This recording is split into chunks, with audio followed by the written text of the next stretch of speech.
Bonjour et bienvenue à ce webinaire de présentation des fonctionnalités d'aménagement de site d'OpenRoads Designer.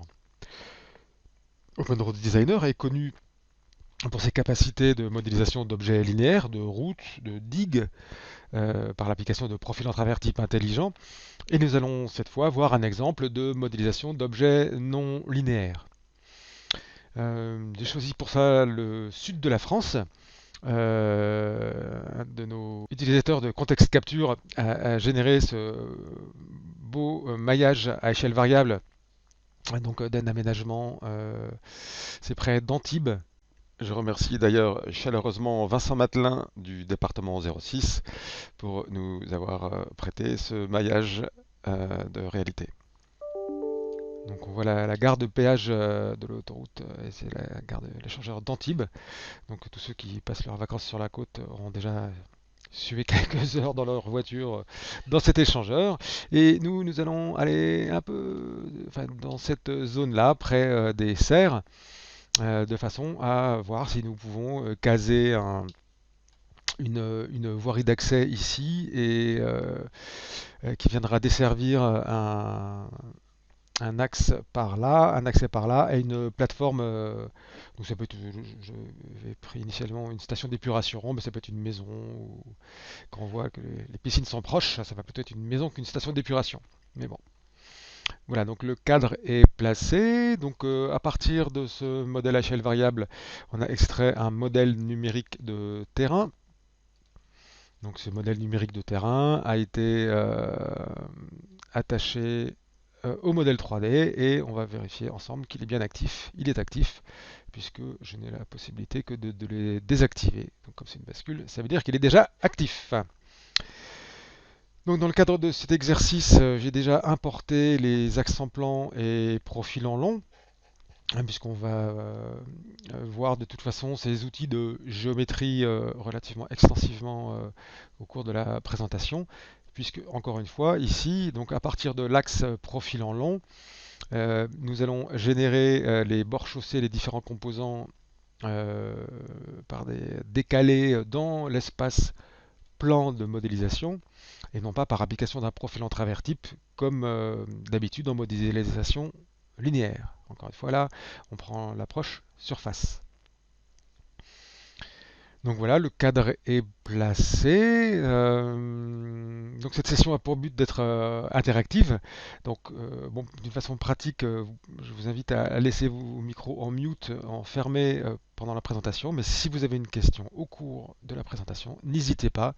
Il y a des outils d'interaction dans la barre de menu en haut de votre écran où vous pouvez donc interagir, lever la main, dire stop et poser votre question, hein. On n'est pas nombreux, vous êtes une dizaine, donc n'hésitez pas à intervenir au cours de cette présentation. Et ben voilà, nous sommes partis. Donc dans OpenRoads, tout commence par une définition d'objets, hein. Il faut typer les objets pour leur affecter une symbologie et les nommer. Pour cela, donc, je vais prendre un type bord chaussé, puisque je vais créer un bord chaussé et décaler cet axe pour commencer. Donc je vais aller dans la partie modélisation OpenRoad, géométrie, et dans un premier temps, donc je vais créer un déport simple d'éléments entiers pour encore une fois donc déporter cet axe et créer un décalé. Donc le décalé, là la première voirie, le déport est de 1,75 m. Hein, donc, puisqu'on n'a pas beaucoup d'emprise, là, on en est assez limité en emprise. Et donc, je n'oublie pas de cocher bord chaussé pour qu'il soit pris en compte dans la création de l'objet. Donc ensuite, je n'ai qu'à répondre à la question qu'il m'est posée, localiser élément de référence. C'est cet objet. Ensuite, je valide, déport, OK. Miroir, oui. Et voilà. Ensuite, pour cet axe, cette fois, là, c'est une voirie normale donc, de 3 mètres.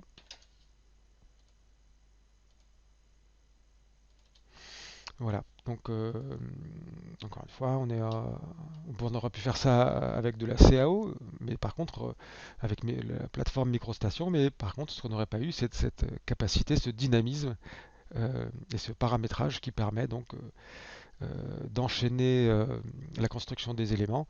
Hein. OpenRoads ne mémorise pas le résultat de la commande, mais la commande en elle-même, ce qui permet donc de créer des liens entre objets et de permettre le recalcul du projet au fur et à mesure de ses évolutions. Ensuite, je crée donc des raccords circulaires. Donc le premier raccord va être de 2 mètres. Et donc je vais lui demander de découper, prolonger les deux éléments, le premier et le second. Ensuite, pour placer le deuxième raccord, ce qui va être très intéressant, ça va être la possibilité donc de désigner ce premier élément. Et pour le deuxième, en fait, je vais pouvoir désigner le bord chaussé source qui a été ajusté lors du premier calage d'arrondi. Puisqu'en fait, quand on a demandé à OpenRoads d'ajuster le bord chaussé sur cet arc, le premier élément n'a pas été supprimé, hein, il existe toujours. Par contre, à partir de cet élément complexe, OpenRoads a créé ce qu'on appelle un intervalle, c'est-à-dire que c'est une portion de l'élément source. Ah, donc dans OpenRoads, c'est comme quand on était enfant, là, on pensait que les vers de terre, quand on en coupait un en deux, on en avait deux. Bah, là, c'est vrai dans OpenRoads, puisque donc l'élément source n'a pas disparu. Encore une fois, OpenRoads garde toujours la mémoire des éléments sous-jacents, ce qui va permettre par exemple de pouvoir modifier son déport d'origine à n'importe quel moment, y compris jusqu'à la fin du projet. Cet élément-là donc est entièrement lié à son intervalle, à son élément source, et on partage d'ailleurs le profil en long. Ce qui va me permettre donc maintenant de désigner ce second raccord en désignant le deuxième élément qui est le même que le premier, ce qui correspond effectivement à une réalité physique sur le terrain, puisque sur le terrain, pour nous, c'est un seul bord chaussé. Il est continu. On l'a juste interrompu parce que il faut bien laisser les voitures entrer et sortir. Donc c'est exactement ce que fait OpenRoads. Hein, donc grâce à la notion d'intervalle, on va pouvoir garder la mémoire des éléments sous-jacents et maintenir la cohérence du modèle. Donc, si je modifie le déport de cette ligne, à ce moment-là, c'est pas très visible, les deux bords chaussés vont bouger en même temps de manière automatique. Et bien sûr, pour annuler, j'utilise la commande défaire. Voilà donc pour cette partie-là. Ensuite, toute cette voirie a pour objet de permettre l'accès à une plateforme que je vais placer donc dans cette zone-là. Donc, plutôt que de tracer un élément comme ça au hasard dans la vue, je vais utiliser un élément que j'ai déjà créé depuis un fichier en référence. Hein, c'est pour avoir quelque chose de reproductible. Donc, je vais simplement me baser dessus pour le créer. Hein. Voilà. Et ensuite, je peux détacher ça. Je n'en ai plus besoin. Ensuite, donc, je vais créer une plateforme rectangulaire. Pour ça, donc, je vais créer un décalé de cet élément-là. Donc, le décalage est de 25 mètres 50. Et je ne veux pas de miroir. Ensuite, pour créer les deux autres bords, là, je vais simplement utiliser l'outil ligne en m'appuyant donc sur les premiers éléments que j'ai créés.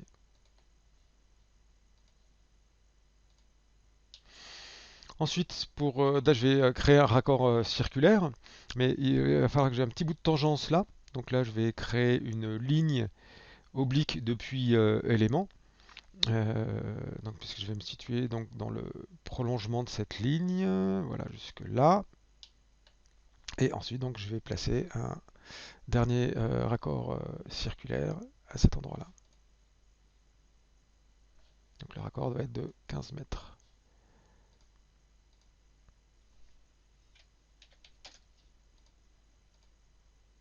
Voilà. Et parce que j'en ai besoin, je veux garder en mémoire donc la trace de l'élément qui a permis la création de l'intervalle là. Et pour ça, je vais simplement dupliquer cet objet initial en faisant une copie partielle. Cet élément, je vais le placer sur une autre définition d'objet. C'est une continuité de chaussée, hein, donc voilà. Donc cet élément-là, depuis l'abscisse de départ jusqu'à la rencontre avec l'arc ou l'élément tangent, ça sera le même résultat. Voilà, donc j'ai créé les éléments principaux. Je vais revenir en définition d'objet à bord chaussée, puisque je vais créer les lignes qui vont permettre de fermer le projet. Pour cela, donc, je vais prendre la fonction ligne entre points et je vais m'accrocher donc aux extrémités de la ligne. Et alors encore faut-il que je clique au bon endroit. Là, c'est quand on va aller trop vite. On recommence. Voilà. Et donc si vous regardez bien, donc je m'arrête, je m'accroche aux extrémités, donc y compris de l'axe, et je vous expliquerai pourquoi quand on fera la partie profilant dans quelques minutes, puisque ça permettra de bénéficier d'une fonctionnalité très intéressante d'OpenRoads à ce sujet. Voilà. Donc j'ai terminé la définition de l'aménagement en plan. Maintenant, je vais m'attacher à la description des profils en long. Et pour ça, donc, je vais ouvrir des vues profils en long. Enfin, non, je vais surtout utiliser l'outil de création de déport de pente par, enfin, je vais y arriver, pardon, par pente depuis élément. Donc la pente va être de moins 2%. Donc là, je vais caler ces bords chaussés en toit à moins 2 par rapport à cet axe vert. Et là, je vais faire une monopente à 2%. Euh, donc le bord haut sera celui-là et comme ça l'eau sera dirigée vers ce bord-là. Donc pour l'instant on en est là. Donc premier élément, deuxième élément. Je désigne bien l'intervalle continu, hein, donc ce qui va me permettre de caler le profil en automatiquement de ce bord chaussé-là et du bord chaussé-là. Je n'ai pas d'autre élément à lui donner. Ensuite l'élément de référence c'est celui-là, la pente est de moins 2%. Voilà, donc automatiquement je vois les éléments générés dans le modèle 3D. Je peux désactiver l'affichage du terrain pour qu'on voit ça de manière un peu plus propre. Voilà. Donc ensuite, je vais faire de même pour le deuxième axe. Donc là, on est bien à moins 2 par rapport à cet objet-là. Et pour celui-là, par rapport à celui-là, cette fois on monte de 2%. Oups, j'ai dû cliquer trop vite. Donc premier élément, c'est celui-là. L'élément de référence, 2%. Voilà. Ensuite, cet objet-là, je pourrais faire la même chose, mais je vais, comme l'élément maître euh, source a déjà une altimétrie, je vais projeter l'élément marron donc à une pente de 0% par rapport au profil maître, ce qui devrait lui donner le même profil en long normalement. Donc l'élément à mettre en 3D c'est celui-là, l'élément de référence c'est celui-là. Voilà. Ensuite, donc, pour la modélisation de la pente de la plateforme, ce que je vais faire, donc là, je monte à 2% de ce bord-là vers ce bord-là. Ensuite, je vais monter à 4%. Donc, je vais créer une pente à 4% pour cette partie-là de l'aménagement. J'arrive là, et ensuite, et ensuite, je partirai à moins 4%. Hein, donc, j'aurai un espèce de toit comme ça, puisque ça colle bien avec le terrain naturel. Voilà. Donc je reprends la même commande, pente à 4%. Le premier élément et le deuxième, ce sont ces objets-là. L'élément source, c'est celui-là, pente 4%. Ok. Ensuite, donc cet élément-là, je vais le penter par rapport à celui-là, cette fois à moins 4.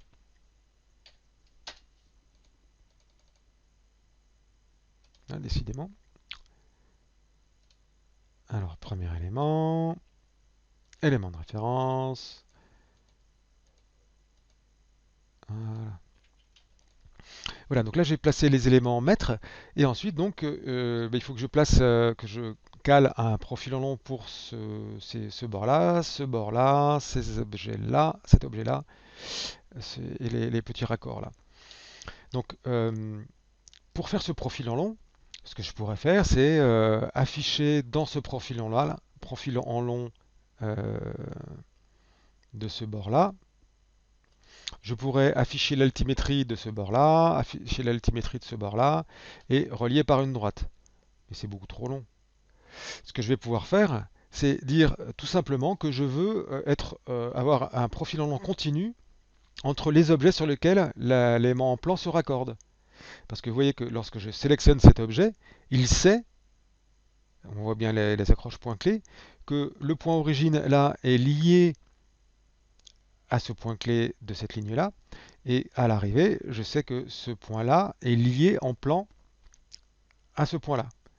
Et on a une commande qui s'appelle transition de profil rapide qui permet de faire exactement ce que je souhaite, c'est-à-dire soit de manière parabolique en maintenant une tangence au début et à la fin, ou là dans mon cas de façon linéaire, je veux juste avoir un profil en long linéaire qui relie l'altimétrie de l'élément source à l'altimétrie de l'élément aval à l'altimétrie de l'élément amont. Donc c'est extrêmement simple et rapide puisque je choisis la méthode et je dis bah voilà, l'élément à définir c'est celui-là et puis ça y est, on voit que le profil en long a été calé. Il a bien été créé dans l'espace profil en long de la ligne. Du coup je valide linéaire et je clique. Et voilà, et pour ces objets-là c'est exactement la même chose, hein. Comme je me suis accroché aux objets en plan, grâce à cette commande, la continuité en plan peut être associée à une continuité en profil en long.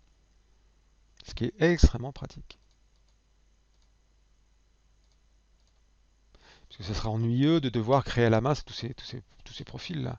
Alors que je veux juste lui dire qu'il est continu au début et à la fin de l'élément. Voilà. Ensuite, donc il me reste les raccords circulaires.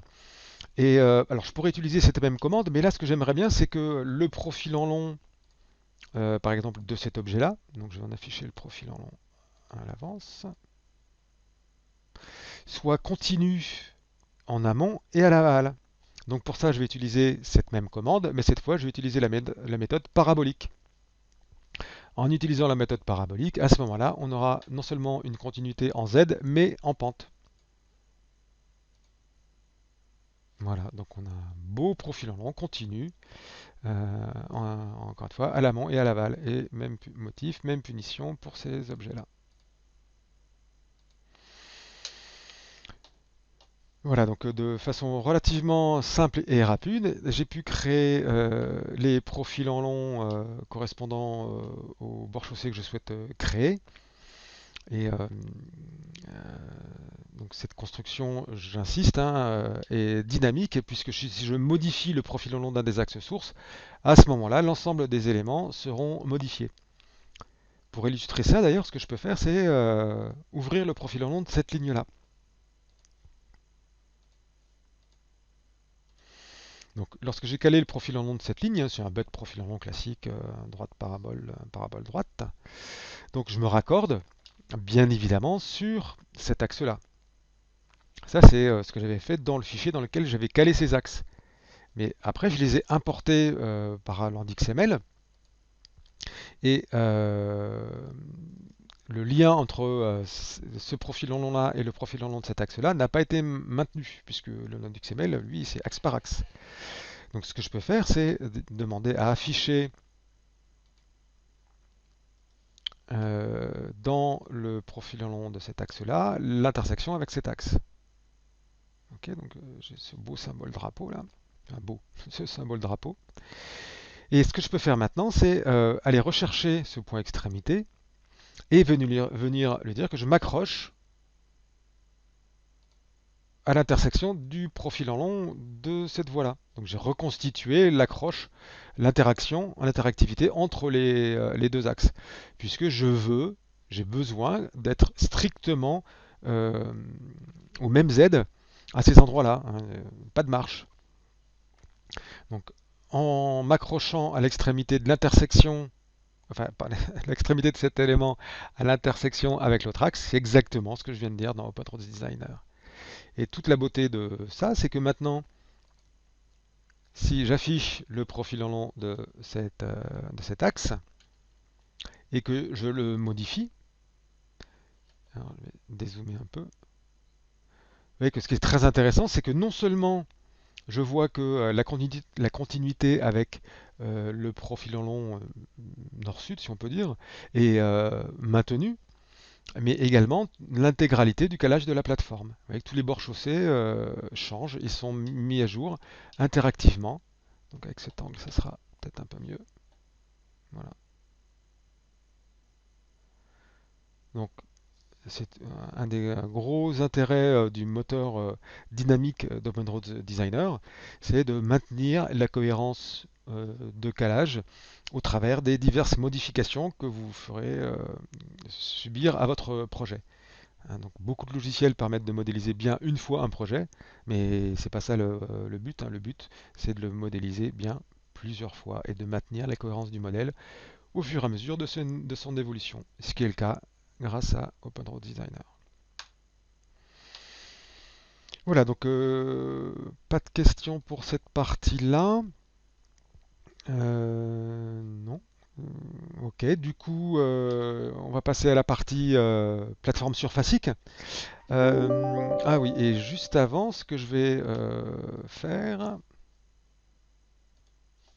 oui, donc juste avant, ce que je vais faire, c'est que je vais chaîner les éléments en plan et profil en long, puisque pour l'instant, donc, les éléments sont des éléments disjoints, et je vais avoir intérêt, puisque je vais appliquer des talus sur ces objets-là, à les chaîner. Donc, j'ai simplement utilisé exactement la même commande que l'on a dans MicroStation ou AutoCAD, hein, c'est créer un élément complexe par élément, ou de manière, alors là, manuelle, parce que je veux choisir les éléments de début et de fin. Je vais créer les bords chaussés de ma plateforme. BORD, ça sera pas mal. Donc le premier élément c'est celui-là, deuxième, troisième. Hop. Et voilà, je m'arrête là pour celui-là. Ensuite, je vais créer le bord 2 qui va correspondre à la plateforme. Alors je pourrais en créer un continu, mais voilà, il y a peut-être aussi une logique à sortir des profils longs différents pour ces trois zones différentes. Voilà, et le dernier, il va s'appeler bord 3.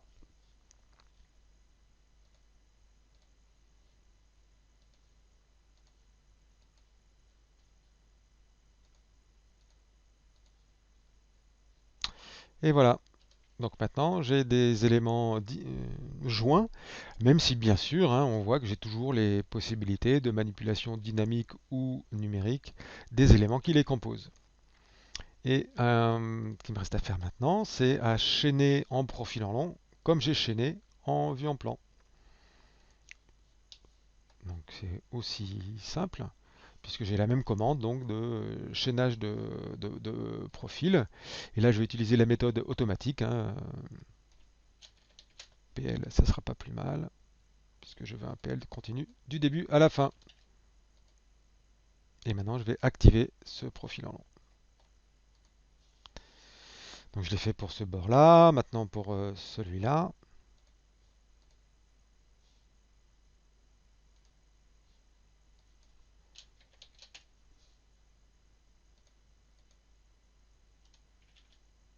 J'active. Et le dernier, pardon, c'est celui-là.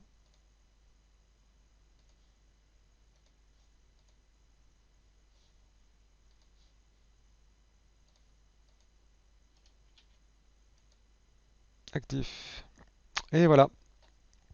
Donc maintenant, j'ai des bords continus. Ça n'a rien changé à la géométrie en 3D, hein, sauf que bah, les objets 3D sont eux aussi continus.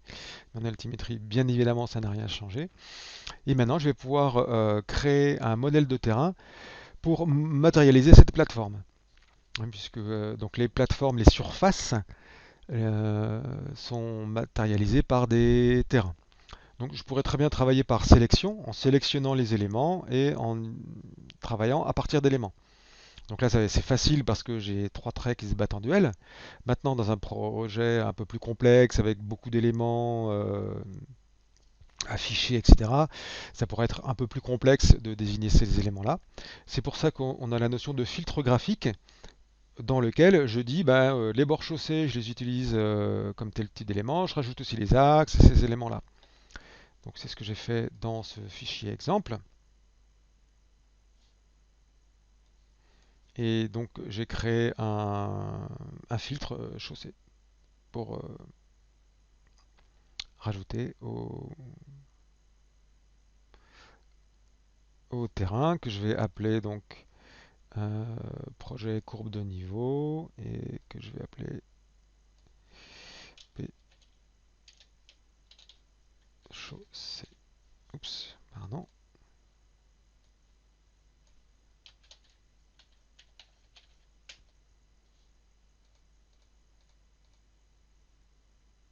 Voilà. Donc on récupère bien, donc en vue de dessus, ça va peut-être être pas mal. Le profil en toit, bon, le profil en toit que l'on avait créé à cet endroit-là, hein, donc avec les 2% symétriques à partir de l'axe. Le profil monopoté dans ce sens-là. Là, du coup, je dois sûrement avoir un point bas, ce que j'aurais pu afficher aussi dans le style d'affichage du modèle numérique de terrain. Et donc voilà, j'ai le modèle pardon, le modèle numérique de terrain qui correspond à la surface finie projet. Maintenant, et c'est une caractéristique très intéressante d'OpenRose Designer, c'est que je vais pouvoir appliquer une structure de chaussée à cette plateforme. Donc si je regarde dans les structures de chaussée livrées avec OpenRoads,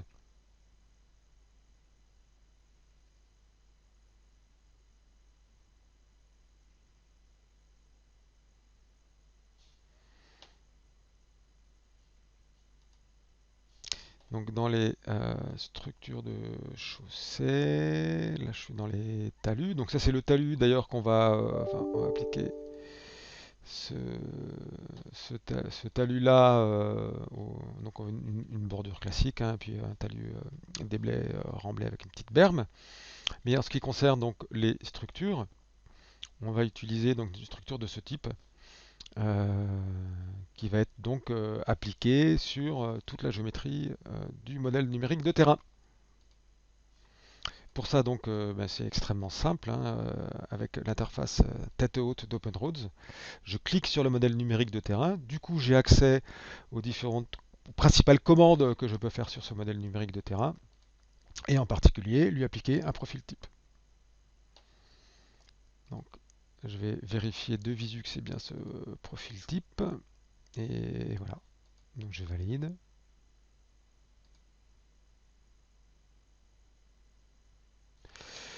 Du coup, maintenant je vois bien que les structures ont été générées. Je peux passer en mode continu et en allumant la lumière, ça sera mieux. Donc voilà, les couches de chaussée ont été générées et vont suivre intégralement donc le profil haut et chaque couche donc est un composant BIM, hein. J'affiche ses propriétés, donc chaque couche est caractérisée par bah, sa profondeur, son volume. Bon, là, il y a pas de PK parce que c'est pas un objet qui a un référencement linéaire, sinon il y en aurait un. Et voilà. Donc voilà pour les structures de chaussée. Maintenant, il faut bien des talus pour relier ces bords chaussés au terrain. Et pour ça, donc, je vais appliquer des profils en travers type à ces bords chaussés. Hein, donc c'est un peu comme un corridor, simplement là, je vais appliquer un profil d'un seul côté euh, à ces entités-là. Donc c'est appliquer un profil type linéaire. Je prends donc ce talus red ET du début à la fin. Je choisis le côté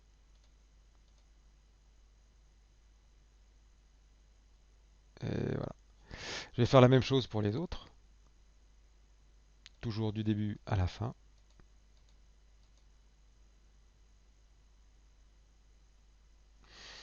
Et enfin, pour ce bord-là, toujours du début à la fin, à l'extérieur, puisque je pourrais faire l'intérieur hein, si on a des andins, des choses un peu particulières à générer. Voilà, donc bah, l'intégralité du projet a été générée. Donc en une petite demi-heure, là, tranquillement, on a pu générer un projet complet de type surfacique en appliquant donc des bords chaussés, des profils types et une structure de chaussée à cet aménagement. Euh, voilà, qu'est-ce que je me dois de vous dire maintenant? Bah, c'est que bien évidemment, tout reste dynamique, hein. Si je modifie le projet soit à partir des éléments en plan, soit en profil en long, bah, l'intégralité du projet sera modifiée et mis à jour. Euh, Ce qu'on peut voir maintenant, c'est combien ça coûte, hein. En particulier en termes d'équilibre des blés remblais. Est-ce que je suis en équilibre des blés remblais? Donc pour ça, ce que je vais faire, c'est que je vais calculer un modèle numérique de terrain qui matérialise la couche rase chaussée. Nous allons utiliser donc la même technique de création à partir d'un filtre graphique, avec un filtre graphique donc, qui s'appelle Arras Terrassement. Je vais appliquer un style spécifique P Arras. Voilà. Donc maintenant, on peut contrôler la géométrie de cette couche. Et donc voilà, on a la couche inférieure des terrassements qui est calculée.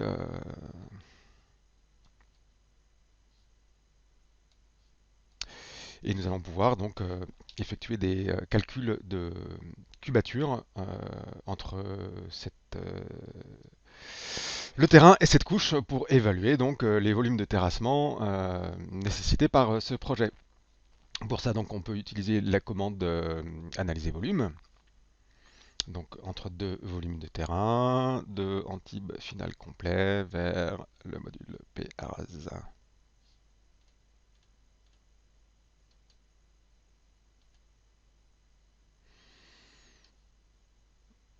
Voilà, donc on voit qu'on a un déséquilibre, puisqu'on a trop de remblais par rapport au déblais.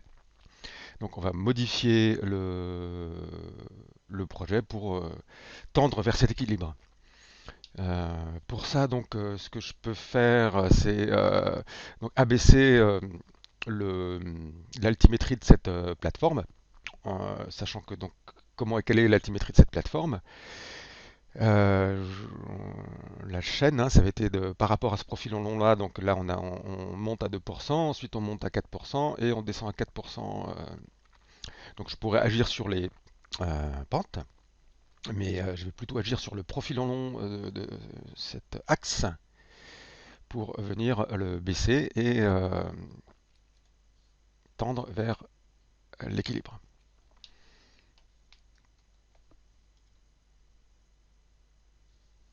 Pour ça, donc, je peux simplement sélectionner cette ligne-là. Et donc, je vais abaisser l'altimétrie de cette ligne pour arriver à peu près. Alors, j'avais préparé un petit peu hein, pour pas jardiner pendant longtemps. Voilà, je vais mettre à peu près là.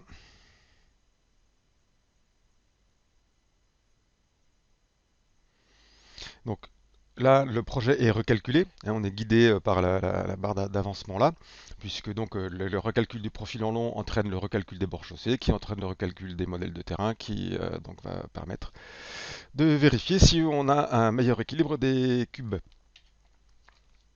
Euh, donc l'ensemble du projet a été mis à jour. Maintenant, je vais pouvoir recalculer les cubatures.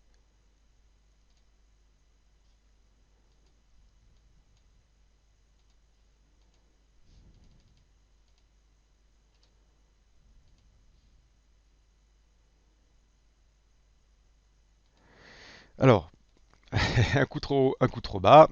Donc du coup, je vais aller remonter un petit peu de manière à donc tendre vers l'équilibre des cubes. Allez, 132.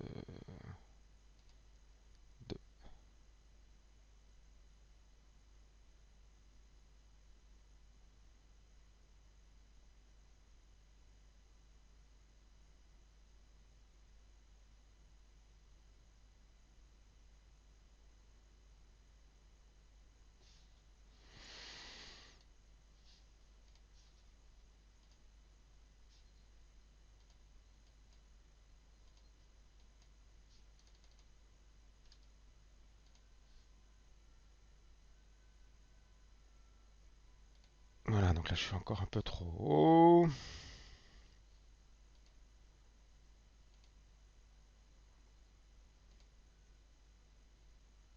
Donc vous voyez que entre quelques tentatives, on pourra arriver au résultat souhaité, donc avoir un équilibre des cubes Debye-Remblai, grâce au moteur dynamique de recalcul d'OpenRoads Designer. Donc, cette phase d'optimisation est manuelle, mais on verra dans un prochain webinaire que grâce aux fonctionnalités de conception de site et d'optimisation des terrassements, on pourra, grâce à ce module, arriver à une optimisation euh, plus automatisée de ces calculs. Mais là, l'avantage, c'est que on peut utiliser n'importe quelle géométrie, hein, et arriver en quelques essais à un équilibre des cubatures. Là, vous voyez qu'en deux trois essais, hein, j'arrive à quelques mètres cubes près à l'équilibre, hein, grâce encore une fois donc au moteur de calcul dynamique de Power Civil. Lapsus, pardon, d'OpenRoads Designer.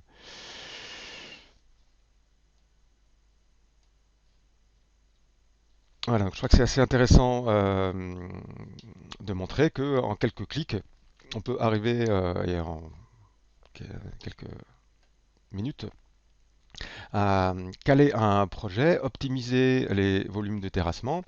Et maintenant, ce qui va nous rester à faire, donc, c'est de faire des listings, des métrés et des sorties de vue en plan, profil en long, profil en travers.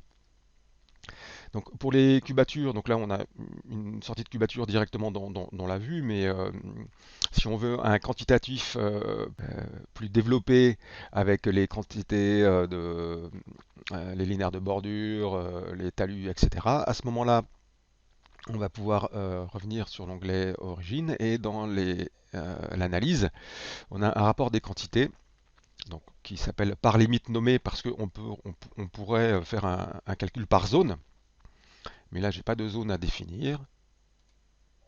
Et voilà, du coup, on obtient un listing des quantitatifs, des autres quantités que celles du terrassement, donc par longueur et par volume. Ces rapports peuvent être bien sûr donc exportés dans Excel, en PDF, en CSV, ce que vous voulez. En termes de vue en plan, profil en long et profil en travers, on dispose donc des capacités avancées d'édition de plans d'OpenRoads Designer. Pour ça, donc, je peux aller sur l'onglet Production de dessin et créer une limite nommée. Donc on va d'abord faire plan, puis profil en long et profil en travers. Donc là, les bibliothèques sont chargées. Je vais sur la partie plan. Donc je prends un prototype de dessin. On va essayer un plan A0 au 500e, par exemple. Donc si je désigne cette ligne-là. Donc cette fonctionnalité est plutôt dédiée quand on veut faire un calpinage le long d'un long axe. Mais là, je vais pouvoir détourner son utilisation. Et par exemple, si je me mets 50 mètres avant le début, ouais, un A0 au 500, c'est beaucoup trop grand. Donc je vais pouvoir faire peut-être un A0 au 200. Voilà, ça paraît raisonnable. Et, euh, et voilà. Donc je valide le placement de la limite nommée et donc pouvoir enchaîner la sortie de plan. Donc ce qui est automatisé, c'est le placement du cartouche, l'application du carroyage à la française, le remplissage des champs avec le nom du fichier, l'échelle, et si vous le souhaitez, donc d'autres champs qui peuvent être aussi automatisés. Ce qu'on peut rajouter, donc, c'est donc pour les annotations, on peut rajouter des annotations dans le modèle dessin que voici. Donc après, c'est de la gestion CAO classique, hein. Si je veux pas voir le TN, à ce moment-là, ben, je l'enlève.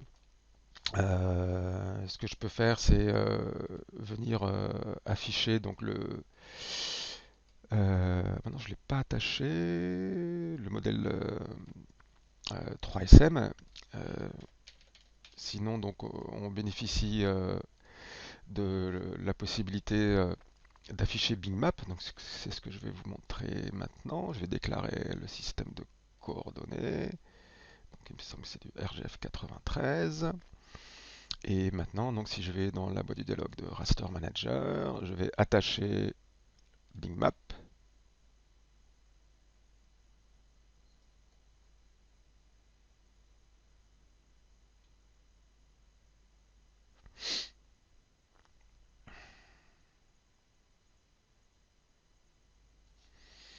Voilà, donc je choisis le type de couche que je veux, aérien avec étiquette, ça va être pas mal. Et puis je vais changer les paramètres pour que ça soit un peu en atténué.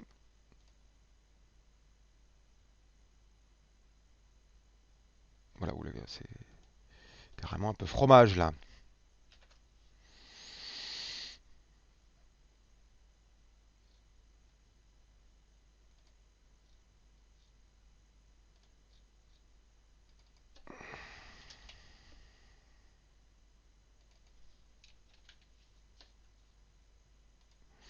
Et donc maintenant, si je reviens dans la feuille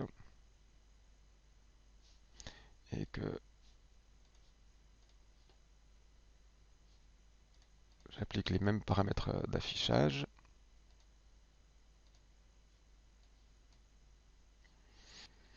voilà, donc j'ai un petit peu de travail de CAO à faire, ce qui, enfin, j'aurais pu éviter cela en paramétrant mieux les prototypes de feuilles, en particulier en activant le remplissage pour avoir un découpage automatique sur le cartouche. Mais voilà, donc en quelques clics, je peux obtenir une vue en plan.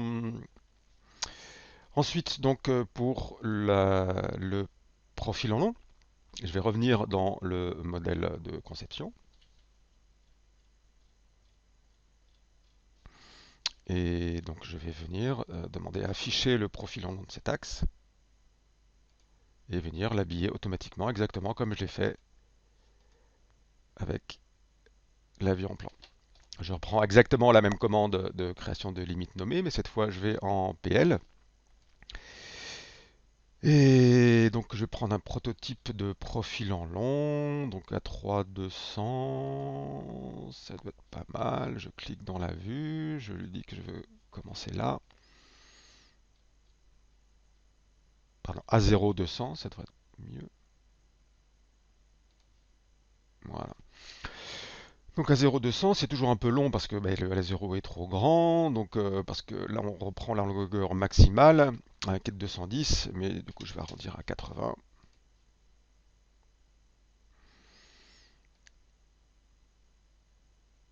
Donc production de planches automatisées, hein, c'est pas la première fois que je vous montre ça. On a donc l'assise, projet, terrain, delta Z et la cotation du profil en long automatique dans l'espace du profil en long ainsi que dans le cartouche. Et pour les profils en travers, même si là, bon, la notion de profil en travers est pas forcément très adaptée, mais on peut quand même en faire puisqu'on peut créer des profils en travers par rapport à n'importe quel axe, hein. Encore une fois, là on n'a pas utilisé la modélisation de type corridor, mais par contre on a utilisé une approche par bord chaussée, mais on peut quand même découper et générer les profils en travers relativement à n'importe quel axe. Donc je reprends PT A3 200. Le déport, donc là à gauche ça va plutôt être moins 10 et à droite 50 avec par exemple tous les 10 mètres. Donc je vais cliquer sur l'axe. Et voilà, donc là je vois l'étendue des futurs profils, donc je vois que ça colle à peu près à ce que je veux. Donc le premier je le mets à l'abscisse 0 et le dernier à l'abscisse de fin. Voilà.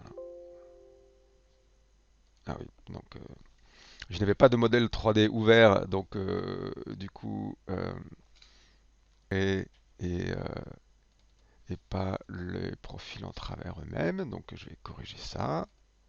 Je vais attacher, enfin ouvrir un modèle 3D, revenir dans la boîte du dialogue des moules des profils en travers et accéder donc à la commande de création de dessin, donc pour que les planches de profil en travers soient générées.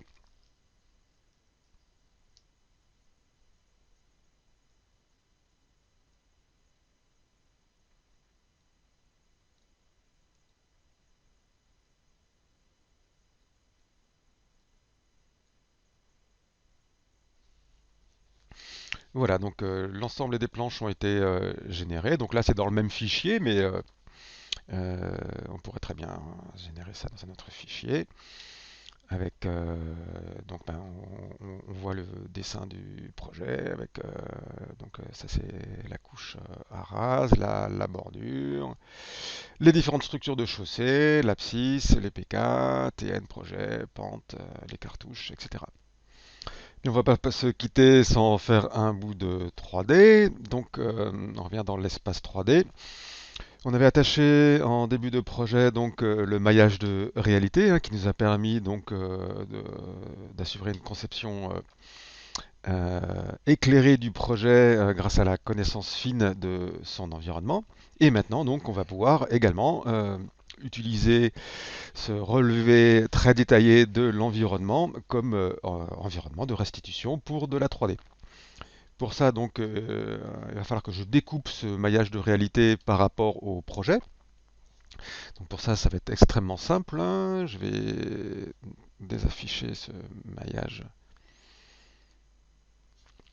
pour bien voir le projet. Et maintenant, ce que je vais faire, c'est que je vais générer une frontière de découpage du projet.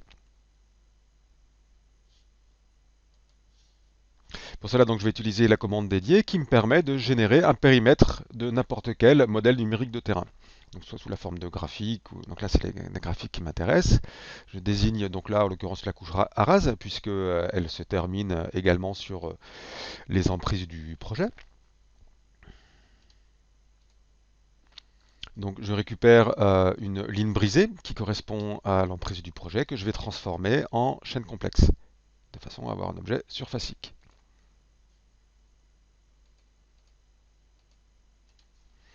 Voilà, donc maintenant j'ai une forme plane qui va me servir de masque pour le maillage de réalité. Voilà, donc maintenant si je raffiche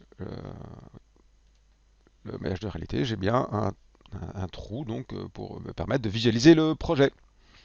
Donc ben, je vais réafficher ce projet, je vais masquer la couche à rase et les courbes de niveau et passer en mode de rendu en continu.